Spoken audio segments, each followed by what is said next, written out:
Bavandimwe mwiriweho, ndashimira Imana ko iduhaye amahirwe kugira ngo dutangire kwiga ijambo ryayo. Naza gusaba ko twahuguka kugira ngo twungukirwe. Nk'uko twabivuganye ubushize, uyu munsi turatangira kwiga ku rwandiko Pawulo yandikiye amatorero y'i Galatiya. Mvuze amatorero ntabwo bincitse, hari ukuntu buriya tujya twibeshya rimwe na rimwe ko izi nzandiko zagiye zandikirwa inyubako yuzuye yubatse ahantu y'urusengero ifite ibyangombwa bya leta, ariko ni abantu bizeraga babaga bari ahantu hatandukanye muri ako gace. Mu cyongereza niho babivuga neza, ariko no mu kinyarwanda turaza kugerageza kureba. Rero uru ni urwandiko rw'Abagalatiya turi bwigeho, rufite ibice bitandatu. Tuzabyiga uko byose biri, uko umwami azagenda dushoboza. Hari aho twakwiga imirongo 2 yonyine cyangwa umwe wonyine ku munsi, cyangwa se tukiga 5 bitewe nyine nuko n'ubutunzi buri mu murongo tugezeho. Reka rero nanjye nshima Imana kandi nisaba kugira ngo izaturagire muri uru rugendo. Nishima ko turangiza tukiri kumwe twese, muri twe ntawe urapfa, yaba ari njye ubigisha yaba ari namwe. Ndabizi hari abantu kubera kutamenya umwami no kutizera bavuga bati iyo uvuze urupfu ngo ubukungura, ngo buyaturiraho ibibi, ngo amagambo ararema. Ntabwo amagambo arema, harema Imana, kandi Imana ikora uko ibishaka mu mutima wayo. Ishatse yakureka ukabaho imyaka 100 nka mpyisi, cyangwa se yakureka ukagenda nka bwa bwana buvuka uwo munsi bugapfa uwo munsi. Muzabibone ku marimbi haba handitseho umwana runaka, bagashyiraho ko yavutse ku itariki 5 z'ukwa 5 2020, agapfa kuri 5 z'ukwa 5 2020. Uwo nawe rero yari umuntu wuzuye, ndetse abenshi bajya kuvuka barahawe n'amazina. Ibyo byose rero bidutungira agatoki ku kuri, kuko Imana ni Imana nyine, kandi twe turi ibiremwa, turi mu biganza byayo, igomba kutugenza uko ishaka. Ahubwo igisigaye ni ukumenya ngiye yaremye ikanshyira aha, nkaba ngeze imyaka 20, 25, 30. Iyo ni imyenda yose. Abaririmbyi ba kera babaga batazi n'Imana, kenshi bamwe baririmbaga ngo ibyo nabyo birimo fagitire. Ni uko tugomba kubona ubuzima. Reka rero nshima Imana, hanyuma dutangire bavandimwe.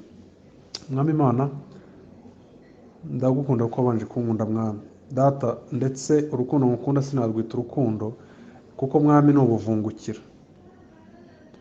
ni ibyasigaye Mwami hasi biba bitagifite umumaro. N'utuvungukira ntabwo bifatika Mwami. Niyo mpamvu Mwami buri gihe ari we twiringira, kandi tukagusaba Mwami ngo n'igihe tubumbuye akanwa tugiye kuvuga ibyawe, uduhe kubivuga Mwami tutishakira ishimwe, tutishakira Mwami Imana abambari, tutishakira Mwami Imana abavuga ngo uyu muntu avuga neza. Babivuga se Mwami byamara iki kuri wowe nabikoranye umutima wanduye? Mwami, gushimwa n'abazapfa nawe uzapfa, hanyuma Mwami bikaba impamvu yo kubaho kwawe, ni agahinda Data. Rero wowe ubasha Mwami gucisha ikaramu igoramye umurongo ugororotse, umfashe urugendo dutangiye Mwami, nzigishe Mwami Imana nk'ubwirijwe nawe. Kandi Mwami umutima wanjye harimo ko ndimo ndabwira abazapfa, ndimo ndabwira ibumba riri imbere yanjye, ariko muri iryo bumba washyizemo roho Mwami. Roho iyo rero niyo Mwami yungukirwa, hanyuma ikaba shebuja w'umubiri, umubiri nawo ugakurikira roho ikawutegeka. Ndakwinginga Mwami kugira ngo ibi byanditswe byera byawe, aho uvugira Mwami, bizatubere inkomezi, bitubere umunyafuta ukabukira, bitubere Mwami Imana urukingo rudukingira inyigisho z'ibinyoma, rukadukingira Mwami Imana imitima yacu nayo buri gihe ibishaka Mwami gutana no kunyanyagira.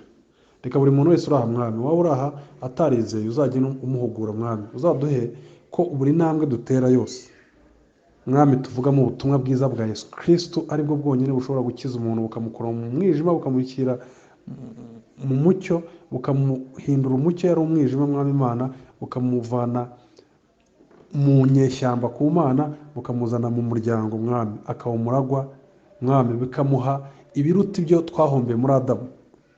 Kuko Mwami muri Adamu ntabwo wari waradusezeranyije kuzabona ubwiza, ariko Mwami Imana usibye gusa kubaho gusa badapfa, ariko muri Kristo, hejuru y'uko uyu munsi upfa yarizeye Kristo aba asinziriye, hari n'ikirushijeho Mwami. Niyo mpamvu iyo twahombeye muri Adamu birutwa kure n'ibyo twungukira muri Kristo. Reka mwami aricyo cyonyine aba ari aha bazunguka, maze njyewe nibagirane rwose, n'undi wese yibagirane mwami, Kristo ajye hejuru, ashyirwe hejuru, yubahwe. Urakoze, mu izina rya Yesu Kristo seze nizeye, amen. Bavandimwe rero, ndagira ngo nangira uru rwandiko rwanditswe na Pawulo, mbanze nkore nk'ikintu nakwita kuzenguruka muri uru rwandiko mbereka ko icyo Paul yari agamije yandika, hanyuma nanabereka mu by'ukuri ibyo tugiye kuziga mu minsi ikurikira. Tuzagenda tubyiga ingingo ku yindi, ariko ibi wabigereranya n'icyo abantu bita executive summary, cyangwa se aho wamenya ibyo ugiye gusoma. Ni igice cya mbere ugeraho umenya neza mu bindi bice bibe bihari. Ubwo navuga ni ibyo tugiye gukora uyu munsi ni introduction. Ndayihera rero bwa mbere, sindi bujye mu mateka n'ibiki byose, ndifuza ko tuvanamo umusokoro uri muri ibi byanditswe byera, twunguke. Ahari hari uwaba atazi umwami akamumenya, hari uwaba amuzi ariko ari umwana uteraganwa hirya no hino n'imiraba, maze akunguka agashikama, agashinga ikirenge, akava mu bana akajya nawe mu bakuze muri uru rugendo. Ariko hari n'uwaba ari umwanzi w'umusaraba, akaba agaba ibitero, abiba imbuto z'urujijo mu mitima no mu mutwe w'abizeye. Ibyo nabyo rero tuzaba tugamije kubigeraho, kuko tuzabona ahantu hagiye hatandukanye Paul yandika ubona ko hari abantu arimo avuga bazana inyigisho zipfuye.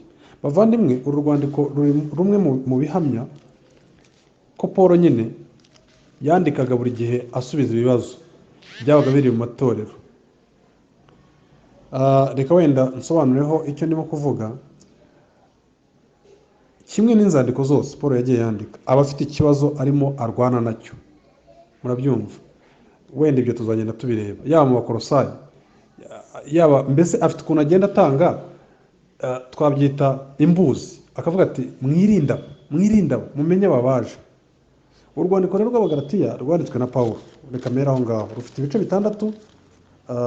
Ngira ngo wenda bamwe murabizi ariko n'abandi mubimenye, Bibiliya yandikwa bwa mbere nta mitwe y'amagambo yari irimo, ndetse nta n'ibice n'imirongo byari birimo, yari umuzingo nyine, murabyumva.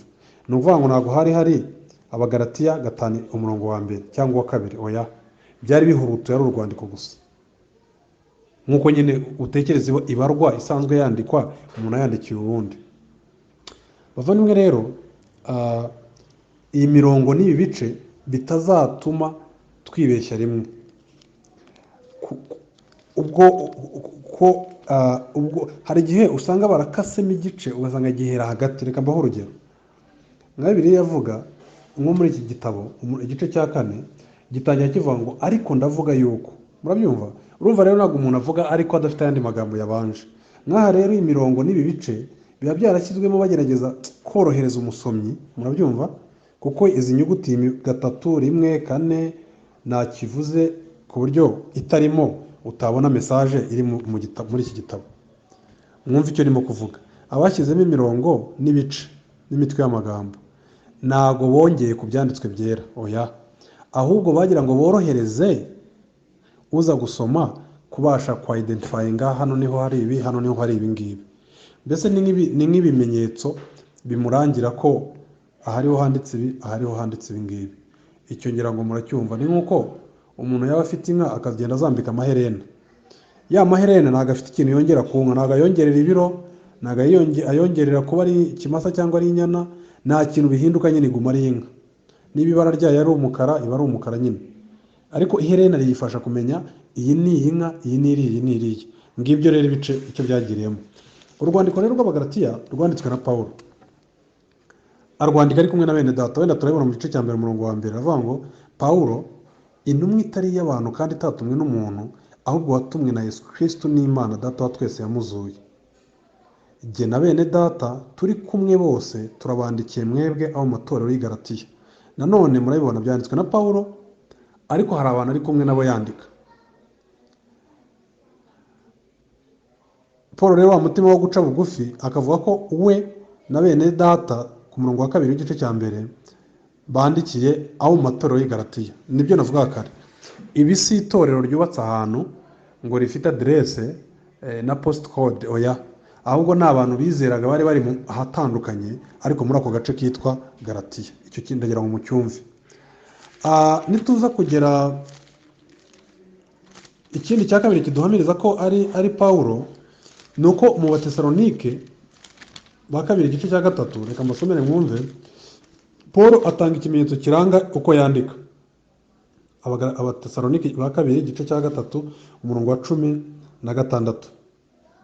Nuko rero umwami wacu w'amahoro ajya abaha amahoro iteka ryose mu buryo bwose, umwami abane namwe mwese. 17. Uku niko gutashya kwanjye Pawulo kwanditswe n'ukwanjye kuboko, nicyo kimenyetso mu nzandiko zanjye zose niko nandika. Uku niko gutashya kwanjye Pawulo kwanditswe n'ukwanjye kuboko, iki nicyo kimenyetso mu nzandiko zanjye zose niko nandika. Ikimenyetso cye ni ubwo buryo atashya. Reka turebe ko atashya. Aratashya ngo ubuntu bw'umwami wacu Yesu Kristo bubane namwe mwese. Nitujya mu Galatiya, n'ubundi iki kimenyetso Paul avuga ko ari cyo kiranga inzandiko ze, murabyumva. Turaza kureba impamvu Paul yibandaga kubwira abantu ikiranga inzandiko ze. Natangaye ndeba abandi izindi ntumwa ntabwo zijya zisoza urwandiko zivuga ngo ubuntu bw'umwami wacu bane namwe. Oya, ni ibya Paul byihariye. Mwumva ukuntu ijambo ry'Imana ari Imana yagengaga na style n'amagambo umuntu asoreza indunduro y'ijambo rye ku buryo bitandukanya, ukamenya ko ari Pawulo cyangwa atari Pawulo. Reka mwumve mu gice cya 6 cy'Abagalatiya asoza yaravuze, bene data, ubuntu bw'umwami wacu Yesu Kristo bane n'imitima yanyu. Ubuntu bw'umwami wacu Yesu Kristo bane namwe. Murabyumva, nicyo kimenyetso kiranga inyandiko yanjye. Reka mbereke ku rundi wenda kambaho urundi rugero. Mu Bakorinto ba 2 asoza Pawulo igice cya 13 yaravuze ngo ubuntu bw'umwami wacu Yesu Kristo n'urukundo rw'Imana kubana n'umwuka wera bibane namwe mwese. Nanone nicyo kimenyetso cy'inzandiko za Pawulo. Ndetse n'Abakorinto ba 2 niko asoza avuga, ku buryo nyine si ibintu yabaga yadutse. Mwumva Abakorinto ba mbere avuga ngo ubuntu bw'umwami wacu Yesu Kristo bubane namwe. Noneho reka murebe izindi ntumwa. Reka wenda nanga urugero ku zindi ntumwa. Izo zari inzandiko za Pawulo, muzagenda mubigenzura. Ariko ninanga ingero ku zindi ntumwa, reka wenda turebe kuri twareba Yakobo cyangwa se tukareba n'ahandi. Yakobo asoza avuga ngo umurongo wa 20 igice cya 5, mumenye yuko uyobora umunyabyaha akamukura mu nzira ye yayobereyemo azakiza ubugingo urupfu kandi azatwikira ibyaha byinshi. Urumva nta kuvuga ngo nagasoza cya kimenyetso cyari icya Pawulo cyo vuga ngo ubuntu bw'umwami wacu Yesu Kristo bane namwe. Reka turebe Petero uko asoza urwandiko rwe rwa mbere. Petero aravuga ngo amahoro abe muri mwe mwese abari muri Kristo. Ntago avuga ngo ubuntu bw'umwami wacu bane namwe mwese. Ndetse ye n'urwandiko rwe rwa 2 Petero ntago ari byo avuga. Aravuga ngo ahubwo mukure mu buntu bw'Imana no kumenya Yesu Kristo umwami wacu n'umukiza, icyubahiro kibike none n'iteka ryose. Kimwe rero na Yohana, intumwa Yohana yandika igice cya 5 cy'urwandiko rwe rwa mbere aravuga ngo bana bato mwirinde ibishushanyo bisengwa. Akaba arashoje. Wajya ku rwandiko rwe rwa 2 akavuga ngo abana b'intore mwene so barabatashya. Rero Paul kiriya avuga mu Batesalonike ba 2:3 avuga ngo urunurwo iki nicyo kimenyetso kinashyo yanjye iyo nshoje urwandiko mu nzandiko zanjye nicyo kindanga. Akavuga ngo ubuntu bw'umwami wacu bane namwe. Ni igihamya cya kabiri kuko no mu rwandiko rw'Abagalatiya asoza bivuga. Bavandimwe rero, umuntu utazi impamvu zituma twibanda cyane kumenya uwanditse urwandiko, nitwiga Abagalatiya ukitonda ugakurikira uzabimenya. Buriya nta kintu kiri mu byanditswe byera kirimo cyo guta. Reka mbabwire bavandimwe, mwibaze kugira ngo umugabo avuge ngo iyi nicyo kimenyetso cyaho nanditse. Kubera iki yavugaga atya? Byari ngombwa kubera yuko bifite icyo bivuze kuba ibi bintu byanditswe bikajya muri Bibiliya. Nko kuvuga ngo hari haradutse abantu, murabyumva, bigisha ibinyoma kandi biyita intumwa. Murabyumva bavandimwe? Ni ukuvuga ngo hari haradutse abantu bavuga ibigoramye biyita intumwa. reka mwumve ku gice cya 11 cy'Abakorinto wa kabiri. Ni urwandiko rubanziriza urunguru. Ku gice cya 11 ariho duhera umurongo wa mbere, rubanziriza urw'Abagalatiya. Paul ati: icyampa mukanyihanganaho ku bupfu bwanjye, nyamuneka munyihangane kuko mbafuhira ifuhe ryo mu buryo bw'Imana, kuko nabakwereye umugabo umwe ari we Kristo, ngo mubashyingire mumeze nk'umwari utunganye. Ariko ndatinya yuko nk'uko ya nzoka yoheje Eva uburyarya bwayo, ko ari nako intekerezo zanyu zayobya, mukareka gutungana no kubonera bya Kristo. Aha wenda twakuramo isomo rya mbere ry'uko babandi bavuga ngo nabyumvanye Gatolika ngo itangirira igice cya 3 ni imigani, ngo si ibintu byabaye. Kuri Pawulo uko yabifataga. Dore arimo arababwira ku murongo wa 3 igice cya 11 Abakorinto wa kabiri, ngo ndatinya yuko nk'uko ya nzoka yoheje Eva uburyarya bwayo, ko ari nako intekerezo zanyu zayobya, mukareka gutungana no kubonera bya Kristo. Hari inyigisho zishaka gushyira igitutsi kuba Yesu Kristo ahagije kuba ari we muhesha w'agakiza, ari we muhesha w'ubuntu bw'Imana bukugira umukiranutsi utabikoreye. Aje aravuga ku murongo wa 4, kuko iyo haje umuntu ubabwira Yesu wundi tutababwiye, mukakira undi mwuka mutakiriye mbere, cyangwa ubundi butumwa mutemeye, mumwihanganira mubikunze. Ariko jye ko mutanyihanganira. Kandi nibwira yuko izo ntumwa zikomeye cyane zitandusha na hato. Nubwo ndi umuswa mu magambo, sindi umuswa mu bwenge. Murabyumva bavandimwe? Ni ukuvuga ngo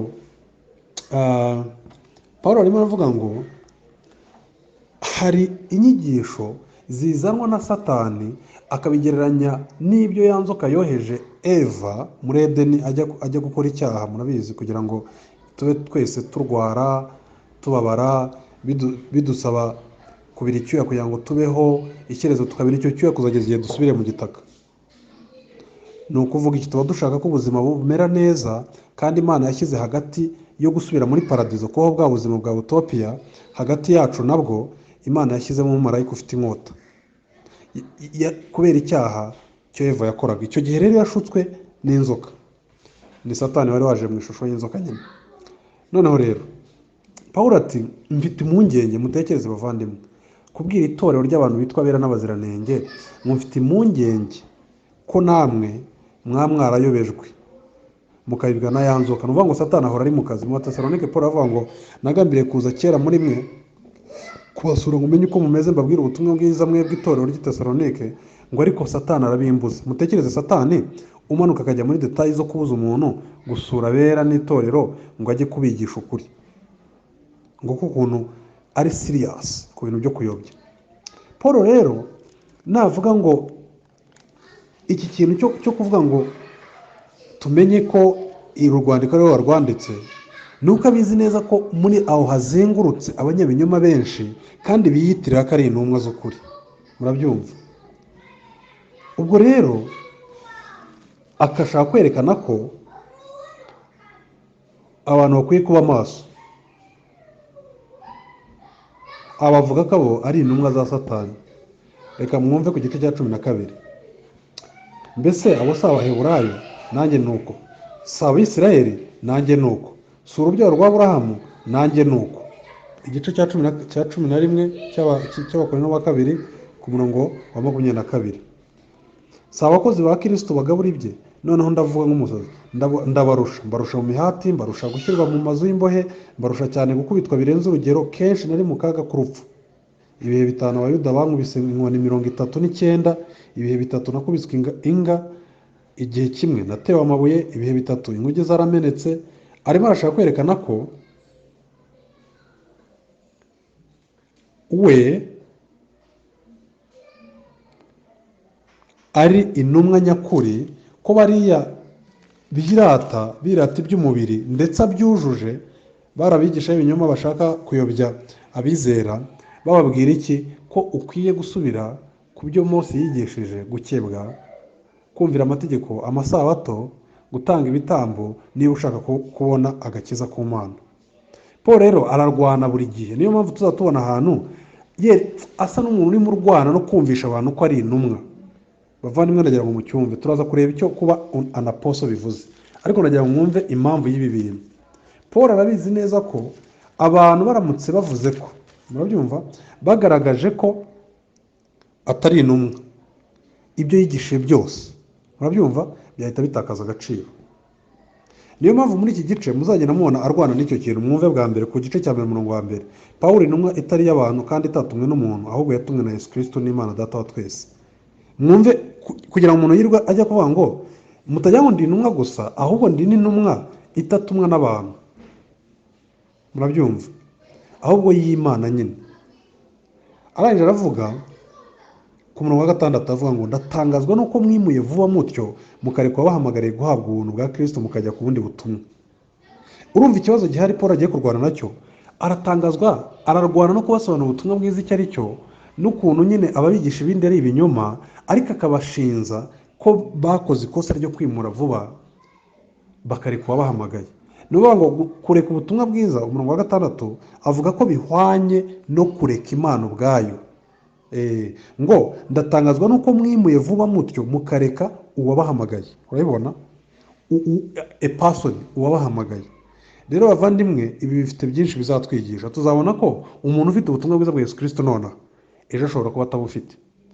Nibyo kuba maso pe, aba barabwimuye. Bavandimwe rero ndashaka kubereka icyo navugaga ko Pawulo umurongo wa mbere uvuga ngo Pawulo intumwa itari y'abantu kandi itatumwe n'umuntu, ahubwo yatumwe na Yesu Kristo n'Imana Data wa twese yamuzuye. Hatagira ugira ngo ibi ni ugupfa kwandika kwa kuno umuntu yandika ati ku nshuti yanjye nk'undi tuye aha njyewe, oya, ibi ni Mwuka Wera urimo kuvuga. Afite rero icyo agamije, kuki arimo gushimangira iki kintu. Murebe n'ahandi akivuga mwigihe hepfo mu gice cya mbere aravuga ngo bene data ndabamenyesha yuko ubutumwa bwiza navuze atari ubw'abantu, kuko nanjye nabuhawe n'abantu, sinabwigishijwe n'umuntu, ahubwo ni Yesu Kristo wabumishuriye. Mwibuke uyu ni Pawulo ugenda yigisha abantu isi hirya no hino, abantu bakizera bakamenya ubutumwa bwiza. Amatorero yose tubona izi nzandiko 13 yanditse mu bitabo 27 by'isezerano rishya, hafi 3 bya kane by'isezerano rishya byose niwe wabyanditse, ariko buri gihe arashimangira ko ikintu yigisha atagihawe n'umuntu uwo ari we wese. Wakwibaza utse kuki Pawulo arimo kujyana ikibazo n'abantu. Murebe, reka nongere nagura iki kibazo. Nitwigira hepfo nanone muri iki gice cya mbere aravuga ngo ku murongo wa 16, kandi ubwo yashimaga kumishura umwana wayo ngo mvuge ubutumwa bwe bwiza mu banyamahanga, sinahereye ko ngisha inama abafite umubiri n'amaraso. Paul arashaka kwerekana ko inyigisho yanjye ikomoka mu ijuru, murabyumva bavandimwe, ku buryo maze no kuyakira, maze kuyihishurirwa, nta nubwo nagiye kugisha inama ba Petero. Mwumve, sinahereye ko ngisha inama abafite umubiri n'amaraso, cyangwa ngo nzamuke ngiye Yerusalemu gusanga bambanjirije kuba intumwa.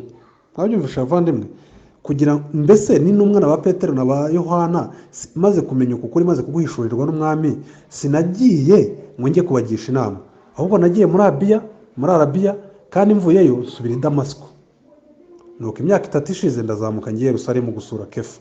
Murumva Paul Mwuka Wera yamuyoboye ku buryo hatazagira utekereza ko ibintu Paul yigisha bikomoka ku muntu. Bikomoka ku Mana. Niyo mpamvu amaze no kubimenya, umuntu wari urimo higa itorero, amaze guhabwa mu byakozwe mu 9, murabizi niho Kristo yahuriye nawe, amaze kumwigisha ubutumwa bwiza bwa Yesu Kristo. Paul yabwirijwe na Yesu ubwe. Bavandimwe mutega amatwi mu byumve. Arashaka kwerekana ko nihagira umuntu uhinyura ibyo nigisha, murabyumva bavandimwe, uwo muntu akwiriye kujya mu muriro w'iteka. Mwumve kuri iki gice, usubiye inyuma ku gice cya 8, Paul avuga ngo ariko nihagira ubabwiriza ubutumwa butari ubwo twababwirije. Nuvuga ngo nihagira ubabwiriza ko ijuru rikorerwa. Umva uko yavuze, ari twe cyangwa ndetse marayika uvuye mu ijuru avumwe ajya ikuzimu.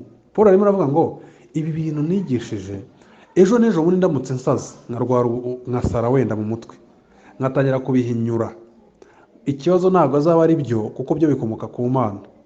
Murabyumva bavandimwe, muzamenye ko ari njye ufite ikibazo, yaba njye mbihinduye, yaba undi muntu, yaba Amasasu, yaba Gitwaza, yaba undi wese ukuriye buri dini yari yose, akaza yigisha ibinyuranye n'ibyo njye Paul nigishije, ndetse nanjye Paul mpindutse, cyangwa marayika uvuye mu ijuru, uwo muntu azajya ikuzimu. none rero arashaka kwereka abantu ko njye kubakabukira, njye kubereka ubutumwa bwiza mwimuye, mumenye ko atari ibintu by'amagambo by'ibiganiro ni Imana urimo kwataka. Nibyo yavuga ngo ndatangazwa nuko mwimuye vuba mutyo mukarekwa bahamagariye guhabwa ubuntu. Nitumanuka ku gice cya kabiri ho hatoya aravuga ngo ku murongo wa 6, ariko abashimwa ko ari abakuru, ku gice cya kabiri, uko wameraga kera simbyitayeho, kuko ku bwanjye byose binywaniye, Imana nirobona abantu ku butoni. Abo bashimwa ntacyo banyongereyeho ku byo nigishaga. Murabyumva? Ariho bavuga ngo n'izo ntumwa zishimwe ko ari bo bakuru mu itorero, ba Petero, ba Yohana, bamwe bambanjirije mu kuba intumwa. Murabyumva bavandimwe? Abo usibye muri iyo statement ko harimo ko ari intumwa nawe ku cyiciro cyabo, muri level imwe nabo, ariko ntacyo bamwongereyeho. Yabyigishijwe n'umwami w'abami Yesu Kristo. Umurongo wa 8, kuko wahawe ku gice cya kabiri, wahawe Petero ubutware ngo atumwe ku bakebwe, ari nawe wabumpaye nanjye ngo numwe ku banyamahanga. Murabyumva bavandimwe? So Paul arimo aravuga ko ibi bintu nigisha bikomoka ku Mana mu biganza byayo, si ibirenge bya Petero nicayeho ngo nigireho. Bityo rero ukenesha ukuri amenye ko arimo gukenesha Imana, arimo ayikora mu maso. Ahubwo arengaho Paul aravuga ngo umurongo wa 11 igice cya kabiri, ubwo Kefa yazaga muri Antiyokiya namugishije impaka duhanganye, kuko yari yarabonetsweho n'umugayo. Murabyumva bavandimwe? Ariko mbonye yuko umurongo wa 14 batagenda mu nzira igororotse ihura n'ukuri k'ubutumwa bwiza, mbwirira Kefa imbere ya bose ni ubwo wari umuyuda. Murabyumva? Agiye kumukabukira. Paul arashaka kugerageza kwivangura na buri muntu wese. Ntabwo ari bishop, ntabwo ari pasiteri, ntabwo ari intumwa zamuhaye ukukuri arimo yigisha. Ubutumwa bwiza mw'abavandimwe mwe ni ikintu gihanitse cyihariye, ku buryo cyasabye ko aho Paul na Petero yatana, Paul akamukabukira imbere y'abandi. Ibi bifite byinshi cyo bitwigisha. Ibi bivuze ko umuntu uvuga ngo yangwigise ibyo pasiteri yanyigishije, uzajya ikuzimu na pasiteri wawe mujyaneyo. Niba pasiteri asobanya n'ukuri k'ubutumwa bwiza, ibyo bivuze iki? ngo ngewe ngo sinakwizera ibintu by'ubuntu, ngo kubera ko ngo uyobora korali yacu ntago abyumva. Imana yaguhaye umutwe, nawe umuha umutwe. Imana iguha roho, nawe iguha roho. Buri wese azajya imbere y'Imana mu rubanza rwe nta bwihisho, yaba se atabyumva, yaba mama wawe atabyumva, yaba umugore wawe atabyumva, yaba umugabo wawe atabyumva, yaba pasiteri wawe, yaba umukuru w'ururembo, yaba bishop, yaba legal representative wanyu. Buri wese agomba guterwa umugongo iyo haje ikintu cyitwa ubutumwa bwiza bwa Yesu Kristo. Murabyumva bavandimwe? Ku buryo Paul nyine we yateraga umugongo n'izi ntumwa zitwaga abakuru, abubahwa. Bavandimwe, nagira ngo mbanze ngaragaze ko hano hari ikibazo Paul arimo kurwana nacyo. Ariyo mpamvu atangira avuga ngo Paul intumwa ya Yesu Kristo itari y'abantu. Ariko mwerekana ko hari ikibazo mu itorero, yaba ari ku Bagalatiya, abizeye bari Galatiya hatandukanye, barimo bashidikanya ku buryo umuntu agirwa uwera n'umuziranenge imbere y'Imana, ku buryo umuntu ahabwa ijuru atarikoreye. Noneho bigenda bigaragazwa muri uru rwandiko rwe mu bice bitandukanye ko yarimo arwana n'icyo kibazo, ku buryo avuga ko na Petero igihe yashakaga kubizanamo ibibazo yamukabukiye. Rero tugeze mu gice cya 3 ubona umurongo wa 1 atangira. Mu gice cya 1 umurongo wa 6 yabwiye ngo ndatangazwa nuko mwimuye vuba mutyo mukarekwa bahamagariye guhabwa ubuntu bwa Kristo. Yagera ku gice cya 3 noneho wakongera akabwira abo Bagalatiya, akabwira ati yemwe Bagalatiya b'abapfapfa, ninde wabaroze? Murabyumva? Umurongo wa 3, muri abapfapfa mutyo mwatangiye iby'umwuka none mubiherukije iby'umubiri. Akamanuka muri icyo gice cya 3 n'ubundi akagenda agaragaza ko abiringira imirimo itegetswe n'amategeko. Umurongo wa 10 bose ni ibivume.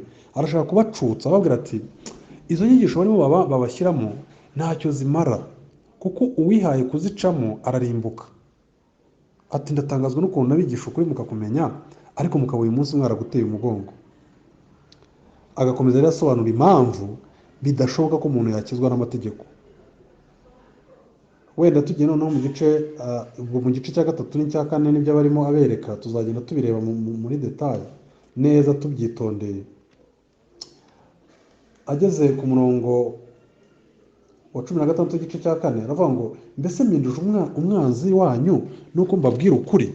Arimo arabwira aba bizeye, babandi barabikundisha. Urumva ko hari abantu Paul afite mu mutwe, nyamara si mu buryo bwiza, kuko icyo bashaka ari ukubakingiranira hanze kugira ngo namwe mubone uko mubihakirizwaho. Ibi ni ibiki rero? Barababwiraga bati ugomba gukebwa, ugomba gukora iyi mirimo iyi n'iyi kugira ngo uzabone ubugingo buhoraho, ugomba gusenga karani ijuru, ugomba gutura, ubwo ni muri iki gihe cyacu, ugomba kuza gukora deliverance. Hari amasengesho atakugira, numvishe rimwe Masasa bivuga ngo hari amasengesho atasubizwa utanyuzeho, ngo ugomba kunyita dadi, ndetse n'abandi benshi birirwa babivuga hirya bajya no gushaka abahanuzi. Noneho babikora kuriya, yakubwiye ngo ni njye jyenyine ugomba kuba ikiraro kiguha ubugingo bw'iteka, noneho nuze cyangwa kiguha ibisubizo ku Mana, n'umuceho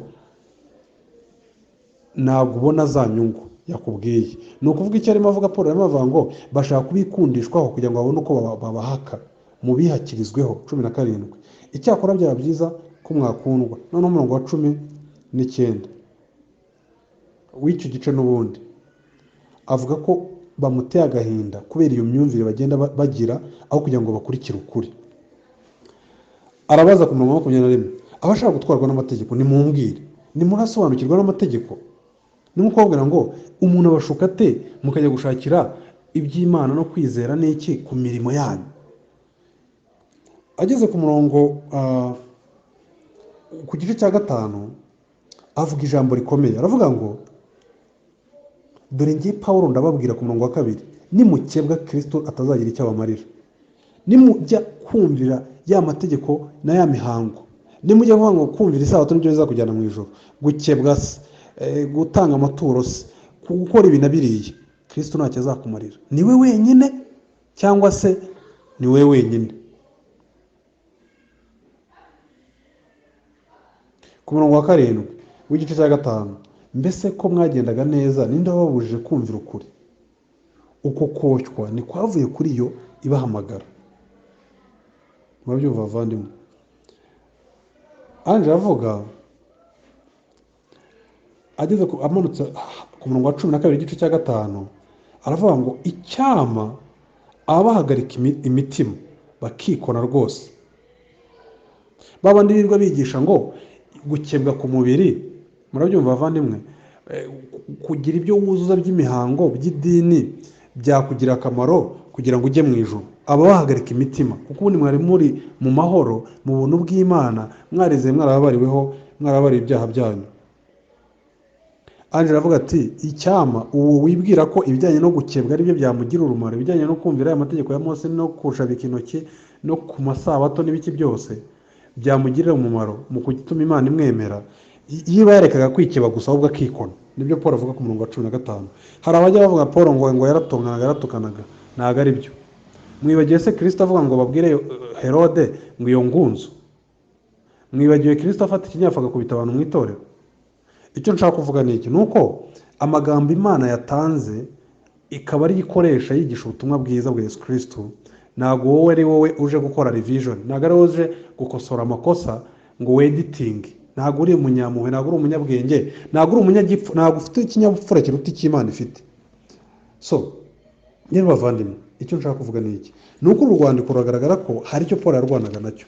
Arashaka gushinga ibirindiro ku ngingo ivuga ko ari intumwa yahawe ubutware n'Imana, murabyumva ko kandi ari we ntumwa ya nyuma. Iki ndaza kukivugaho, turasubira ku murongo wa mbere ariwo tunasorezaho, kuko nagira ngo nange nka overview y'urwandiko rwose tumenye ko Paul yari arimo arwanya bigisha ibinyoma babwira abantu ko ubuntu bw'Imana budahagije kubaho ubugingo buhoraho, ahubwo bisaba ko ukora imirimo runaka. Paul ahera abyataka avuga iki, avuga ko ibintu yigishije by'uko umuntu akizwa n'ubuntu bw'Imana kubwo kwizera ibyo Yesu Kristo yakoze ku musaraba, ko ijuru ridakorerwa, ko ari impano y'Imana ihabwa uwizeye Yesu Kristo akabarwaho kwera kwa Kristo, ko ibi bintu atari ibitekerezo by'abantu, ko ari ibintu ndetse uretse n'undi na Petero ashatse kubishyiramo ibibazo mu gice cya kabiri, namuteye umugongo ndamucyaha imbere y'abantu, ndetse nanjye nshatse kubigoreka nkwiye kurimbuka. Ati rero ibi si amakuru, sijya nawe ngo nawe wamenye amakuru, oya, ahubwo iyo utabyizera ni Imana uteye umugongo. Murabyumva bavandimwe, si ibintu by'imikino. Rero Paul yavuga yidefanda ashaka kwerekana ko ndi intumwa, icyo bivuze nuko natumwe na Yesu Kristo. Iyo mvuga niwe ubuvuga. Ubundi intumwa ndabereka abavandimwe ukuntu bigiye bitandukanye, ariko intumwa ni ikintu kiremereye ku buryo uyu munsi nta numwe ibaho. Reka mbisubiremo, na aposo ubaho. Abo mubona bose bise ba aposo ni ibirura bishaka kwiba amafaranga y'abakene. Aho gukora nka Kristo wajya gufasha abakene akabagaburira 5,000, bo basigaye bafata ahubwo 5,000 by'abakene bikabagaburira, bikohereza abana babo muri Amerika, bikohereza abana babo aho imitima yabo iri, kuko bahuza umutima ku by'isi. Bavandimwe rero, uyu murongo wa mbere reka rero dusorezaho mvuga ngo Pawulo n'umwe itari y'abantu kandi itatumwe n'umuntu, ahubwo yatumwe na Yesu Kristo n'Imana Data twese yamuzuye. Jye na bene data, abandi abise bene data bashyize mu kindi cyiciro, wagumye mu cyiciro cyitwa intumwa. Bivuze iki? Bivuze iki bavandimwe? Ndashaka kugaragaza ko iyo Bibiliya ivuga intumwa, ibivuga umuntu bitewe n'aho cyanditse bisobanura ibintu bitandukanye. Kubera iki? Bibiliya ivuga ko na Kristo ari intumwa. Murabyumva bavandimwe? Ni intumwa gute? Yesu Kristo ni intumwa ati? Reka mwumve bavandimwe, igice cya 3 cy'Abaheburayo. Nicyo gituma bene data bera, mwebwe bafatanyije guhamagarwa kuva mu ijuru, mukwiriye gutekereza Yesu ari we ntumwa n'umutambyi mukuru w'ibyo twizera tukabyatura. Yesu Kristo ni intumwa ati? Kristo ni intumwa kubera yuko ari hano ku isi atavugaga ibye, ahubwo yavugaga ibyo Imana yamubwiye. Murabyumva bavandimwe? Kristo yahoraga bivuga muri Yohana 5, yahoraga bivuga muri Yohana 6, avuga ko ibintu avuga si ibyo yitekerereje, ahubwo ni amagambo Imana itereka mu kanwa ke yarangiza akayavuga. Mwe muranyumva? Niyo mpamvu muri Yohana igice cya 14 yabwiye Toma ngo Toma yaramubwiye ati se tubwire, uzatwereka data ute? Kristo aramubwira ati Toma, ukaba ubanye nanjye igihe kingana gitya ukaba utazi data? Iyo umbonye ubonye data, iyo mvuze ni data uba uvuze. Murabyumva bavandimwe? Mutege amatwi mwumve. Ndetse Kristo mu isengesho ry'abatambyi yasengeraga, kuko yagiye kuba umutambyi utambira abandi ibyaha byabe, asenga isengesho rimwe n'iry'Abalewi bajyaga basenga bajyaga gutamba igitambo. Kristo yaravuze mu gice cya 17 cya Yohana, yaravuze ngo nanone data, mu wa 5, imbere yawe nyubahirisha cya cyubahiro nahoranye ndi kumwe nawe isi itararemwa. Aha Kristo yari ariyo nk'umuntu. Yesu Kristo niwe muntu wa mbere wabayeho. Ibyo tuzatubireba. Nago Adamu ni abanziriza Kristo nk'igishushanyo kuza ku isi, ariko Kristo niwe ufura mu byaremwe. Ibyo bifite icyo bivuze nyine, tuzatubireba. Yaravuze ngo ubu nibwo bugingo buhoraho, nuko bakumenya ko ari wowe Imana y'ukuri yonyine. Umurongo wa 5 usubiye hepfo, abo wamaye mu isi mbamenyesheje izina ryawe, bari abawe urabama, none dore bitondeye ijambo ryawe. None bamenye yuko ibyo wamaye byose byaturutse kuri wowe, kuko amagambo wamaye, umurongo wa 8, nayabahaye, nabo bakayemera, bakamenya by'ukuri ko naturutse kuri wowe, bakizera kandi ko ari wowe wantumye. Amagambo yose wamaye narayabahaye. Bavandimwe, ndagira ngo iki kintu mucyumve.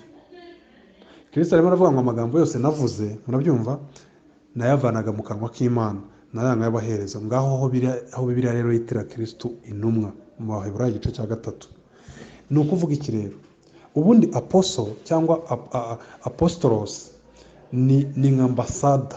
Ni ukuvuga ngo iyo umuntu agiranye ikibazo n'igihugu cy'u Rwanda, yirukana ambasada w'u Rwanda. Iyo umuntu agize amakuru ashaka kubaza u Rwanda, ambasada niwe yajyana.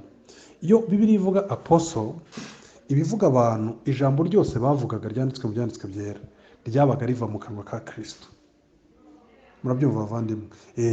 Ntabwo ari nk'umwigisha nkanjye cyangwa undi ukora akiga ibyanditswe byera yarangiza akabyigisha bisobanura. Ntabwo ibisobanuro byanjye, murabyumva bavandimwe, bifite uburemere bungana n'ibyanditswe byera. Niyo mpamvu buri gihe buri muntu unyumva nigisha akwiye gufata ibyanditswe byera akagenzura ko ibyo mvuga biri mu byanditswe byera. Ariko Pawulo iyo yavugaga cyangwa Petero, murabyumva bavandimwe, byabaga ari ijambo ry'Imana. Mubyumva ibyo bintu, ku buryo yabyivugaga mu Bakorino akavuga ngo ni itegeko ry'umwami. Ntihagire umuntu, yarimo avuga ibyo gutwikira umutwe kw'abadamu mu materaniro, ngo ibi ntihagire umuntu ugira impaka ngo amenye ko ibi mbabwira atari amagambo yanjye, ari itegeko ry'umwami. Nko kuvuga, iyo Paul avuga ngo ndi apostle, aba avuga ngo icyo nzasohora mu kanwa kanjye cyose kizaba ari icy'umwami yavuze. Murabyumva bavandimwe? Ntabwo amagambo ya Paul ari ayo gukinisha. Apostle, Kristo yitwa apostle cyangwa apotre kubera ko yaje avuga ibiva mu kanwa k'Imana. Izi ntumwa nazo zikitwa intumwa. Reka mbabwire, ibi ni ibintu bikomeye bavandimwe, hari igihe abantu bajya babikinisha. Ntabwo buri muntu akwiye guhaguruka yita intumwa, kubera ko iyo uvuze ngo uri intumwa uvuga ngo ijambo mvuze ryose, bashatse baryongera. Nigeze kumva umugabo umwe wo muri Zayoni Gitwaza avuga ngo arashaka kongeraho, numvisha abantu bavuga ngo yaravuze ngo arashaka kongeraho igice mu byakozwe n'intumwa.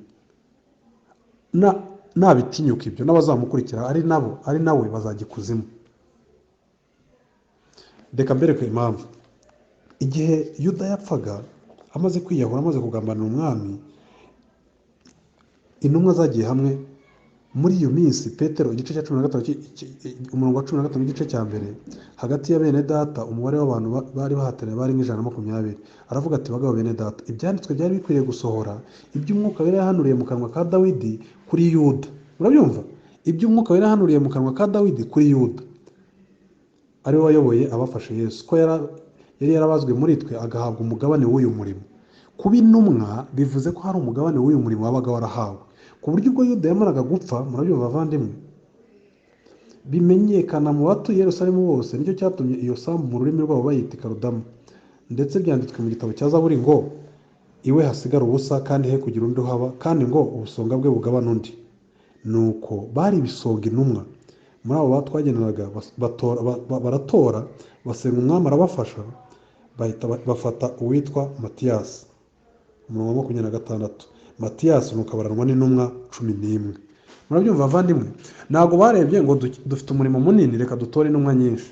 Ntabwo barebye ngo katurebe wize cyane, reka turebe Imana yakoresheje cyane. Oya, bahaye umwami aravuga ati, mwami tubwire ukwiriye kuba intumwa. Barangije babona Matiyasi abaranwa n'intumwa 11. Ntabwo bavuze ngo reka dukore 20 cyangwa 30. Oya, bagomba kugumana umubare Imana yashyizeho. Kikwereka ko intumwa, yo tuvuga intumwa, ntabwo tuvuga bano bantu bita apotre. Oya, tuvuga abantu bafite autorite, ko ijambo risohotse mu kanwa kabo riba ruturutse ku Mana. Wenda icyo si cyo cyonyine, usibye no kugaragaza ko ziri umubare ufatika. Bibiliya inavuga ko Pawulo ubwe mu Bakorino wa mbere 15 avuga ko ariyo ntumwa ya nyuma. Reka musome mwumve.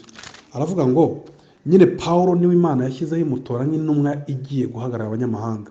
Imana yatoye 12 mu bwoko b'Isirayeli bahagarariye amoko 12 y'Abisirayeli. Irangije rero n'abanyamahanga nk'ubwoko bumwe bw'abanyamahanga, Imana ishyiraho Pawulo. Murabyumva bavandimwe? Nta yindi ntumwa igomba kubaho. Aravuga ngo igice cya 15 cy'Abakorino wa mbere umurongo wa 7, yongeye kubonekera Yakobo abonekera n'izindi ntumwa zose. Murabyumva bavandimwe?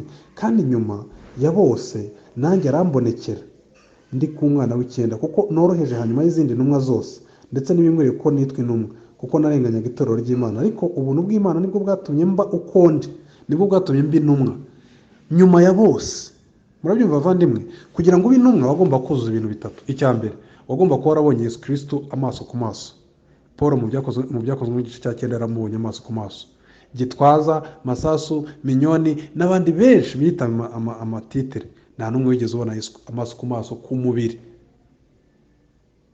Kristo yaraje abona, niwe wabwiriye Pawulo mu ijwi rye, niwe wamwibwiriye n'akanwa ke. abandi bose aba bose tubona baje mu by'Imana babwirijwe kimwe nanjye n'undi. Icya kabiri, Pawulo kugira ngo uri intumwa wagombaga kuba, murabyumva abavandimwe, ufite ibimenyetso bikuranga kandi biri nyine bigaragara.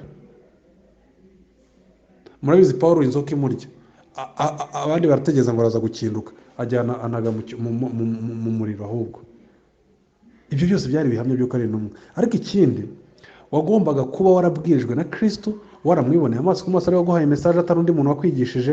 Uyu munsi rero nta wundi abikorera. Nimubizi se?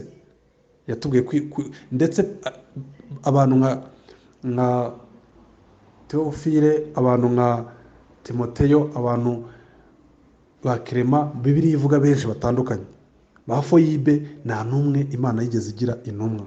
Uyu wari umwanya uhabwa abantu bitwa intumwa. Izo ntumwa zikaba ari 12, ku buryo imwe ivuyemo ntabwo uvuga ngo okay reka dushyiremo 5, ya ushyiramo imwe. Kandi Paul ubwo yaravuze ngo niwe ntumwa ya nyuma. Abandi bava hehe? Abandi bava hehe? Ikindi bavandimwe, Bibiliya ivuga ko icyatumye ibyanditswe byera nuko bari intumwa nyine, ku buryo mu Efeso igice cya 2 Bibiliya ivuga ko bari urufatiro ry'itorero. Urwo rufatiro rwararangiye. None umuntu uyu munsi yita intumwa abikuye hehe? Ngo kuko mwubatswe 2:20 ba Efeso, mwubatswe ku rufatiro rw'intumwa n'abahanuzi, ariko Kristo Yesu niwe buye rikomeza imfuruka.